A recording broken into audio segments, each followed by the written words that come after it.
கோவையில நடைபெற்ற நிகழ்ச்சி ஒண்ணுல பங்கேற்ற திமுக எம்பி கனிமொழி திருப்பூருக்கு கார்ல திரும்பியிருக்காங்க. அப்போ அவினாசி நெடுஞ்சாலையில இருசக்கர வாகனத்துல வந்த மாணவர் ஒருவர் லாரியில மோதி விபத்துல சிக்கி மயங்கிய நிலையில கிடந்திருக்காரு. அப்போ அந்த மாணவரை பார்த்த எம்பி கனிமொழி உடனடியா அவரை மீட்டு மருத்துவமனைக்கு அனுப்பி வைத்திருக்காங்க. பின்னர் மருத்துவமனைக்கே நேர்ல போயிருக்கக்கூடிய அவங்க அந்த மாணவருடைய உடல்நிலையை பார்த்துக்குமாறு மருத்துவர்கள் கிட்ட அறிவுறுத்திருக்காங்க.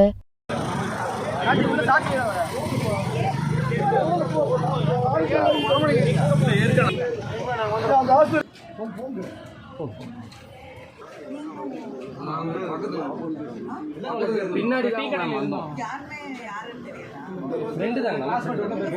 உள்ள பையன் இருக்கா?